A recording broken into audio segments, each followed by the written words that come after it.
Buku The Magic karya Rhonda Byrne. Dengan cara-cara ini, engkau akan mendapatkan kejayaan dunia. Dipersembahkan untuk Anda. Semoga The Magic membuka sebuah dunia baru bagi Anda dan mendatangkan kegembiraan bagi seluruh kehidupan Anda. Inilah niat saya bagi Anda dan bagi seluruh dunia.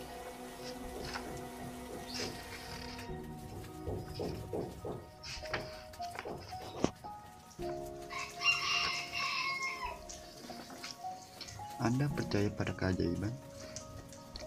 Mereka yang tidak percaya pada keajaiban tidak akan pernah menemukannya.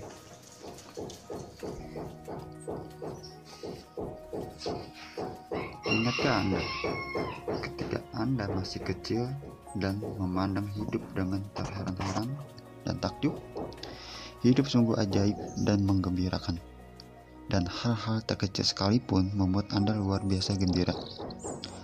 Anda takjub melihat embun di rumput, kupu-kupu terbang di udara, atau setiap daun atau batu yang aneh di tanah.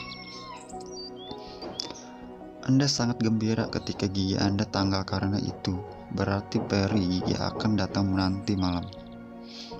Dan Anda juga tak sabar menunggu malam Natal yang ajaib.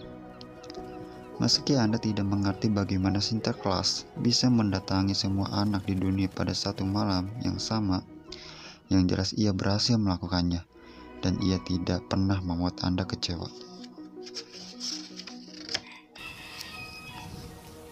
Rusa bisa terbang, ada peri-peri kecil di kebun, hewan peliharaan seolah-olah manusia, mainan seolah hidup, impian menjadi kenyataan, dan Anda bisa menyentuh bintang-bintang. Hati Anda penuh kegembiraan. Imajinasi Anda tidak mengenal batas, dan percaya bahwa hidup adalah keajaiban. Ada semacam perasaan sangat indah yang kita miliki ketika kita masih kanak-kanak, yaitu perasaan bahwa segala sesuatu itu baik, bahwa setiap hari menjanjikan lebih banyak kegembiraan dan petualangan, dan bahwa tidak ada yang bisa mencegah kita untuk merasakan kegembiraan atas keajaiban semua yang ada. Tetapi ketika kita tumbuh dewasa, tanggung jawab, masalah, dan kesulitan membuat kita tak bahagia. Kita jadi kecewa, dan keajaiban yang dulu kita percayai memudar dan menghilang. Inilah salah satu sebab mengapa sebagai seorang dewasa kita senang berada di dekat anak-anak, agar kita dapat mengalami perasaan yang pernah kita miliki, bahkan jika hanya sesaat. Melalui buku ini, saya ingin Anda tahu bahwa keajaiban yang dulu pernah Anda percaya memang benar, dan sudut pandang orang dewasa yang kecewa yang keliru. Keajaiban hidup memang nyata, dan itu senyata diri Anda. Malah sebenarnya, hidup bisa jauh lebih ajaib dibandingkan yang pernah Anda bayangkan ketika Anda masih kecil. Lebih menakjubkan, lebih memesona, dan lebih menggembirakan daripada segala sesuatu yang pernah Anda lihat. Ketika Anda tahu apa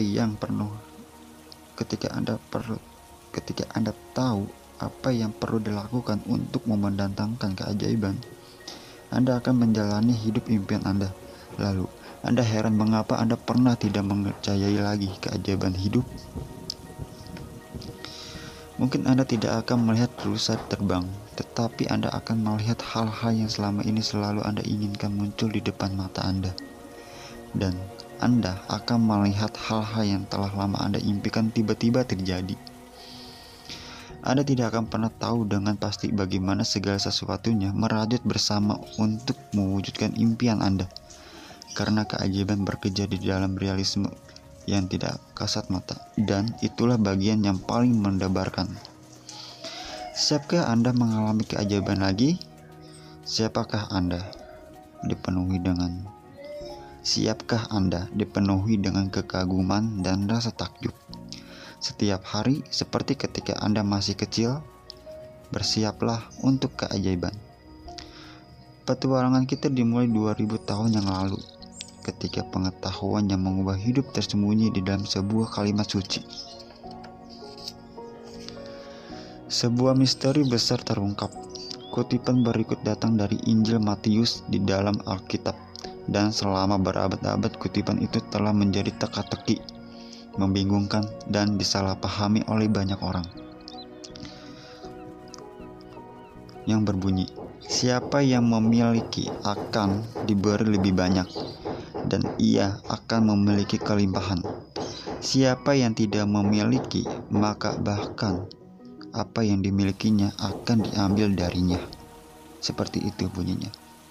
Anda harus mengakui bahwa ketika Anda membacanya, kutipan ini terdengar tidak adil. Seakan-akan mengatakan bahwa orang kaya akan semakin kaya dan orang miskin akan semakin miskin. Tetapi ada teka-teki yang harus dijawab di dalam kutipan ini. Sebuah misteri untuk diungkap. Dan ketika Anda mengetahuinya, sebuah dunia baru akan terbuka bagi Anda. Jawaban dari misteri yang tak terpecahkan selama berabad-abad ini terdapat dalam satu kata yang tersembunyi, yaitu syukur.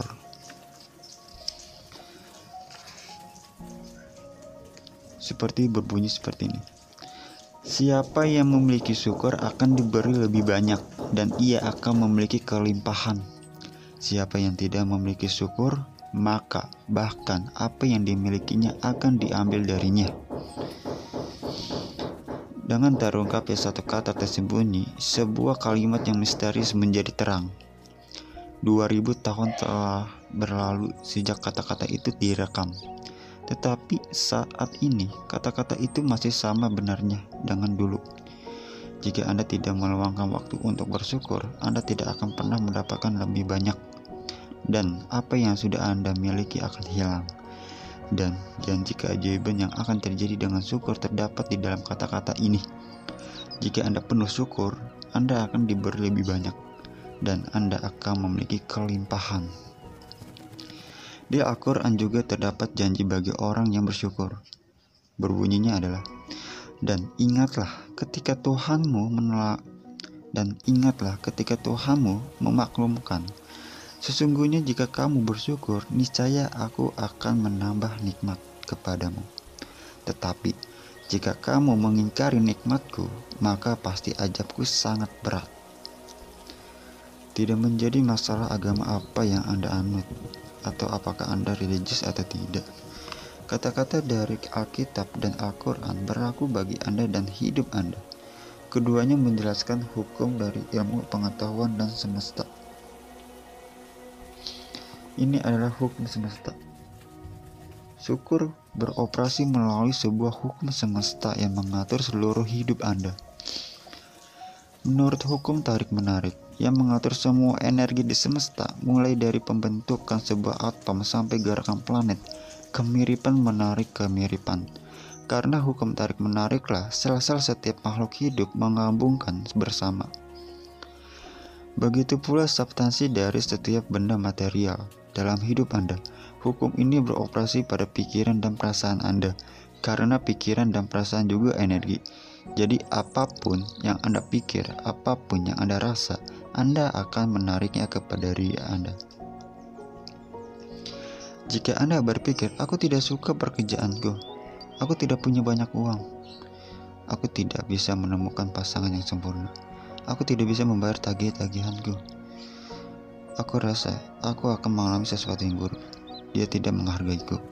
Aku tidak akur dengan orang tuaku. Anakku bermasalah. Hidupku berantakan. Atau pernikahanku sedang bermasalah. Maka Anda menarik pengalaman-pengalaman seperti itu. Tetapi jika Anda memikirkan apa yang Anda syukuri, misalnya, aku menyukai pekerjaanku, keluargaku sangat mendukungku, liburanku sangat menyenangkan. Hari ini aku merasa luar biasa.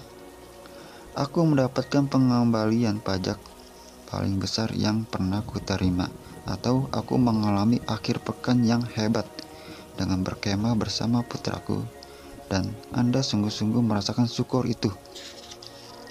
Maka hukum tarik-menarik menyatakan Anda pasti menarik lebih banyak pengalaman-pengalaman semacam itu ke dalam hidup Anda. Cara kerjanya sama seperti logam yang tertarik kepada magnet. Syukur Anda adalah magnet, dan semakin banyak syukur Anda memiliki, semakin banyak kelimpahan yang Anda tarik. Ini adalah hukum semesta. Tentu Anda pernah mendengar berbagai istilah seperti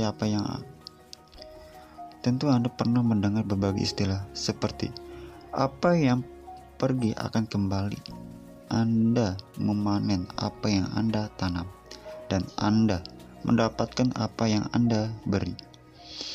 Nah, semua istilah itu menjelaskan hukum yang sama dan juga menjelaskan sebuah prinsip semesta yang ditemukan oleh ilmuwan besar Sir Isaac Newton.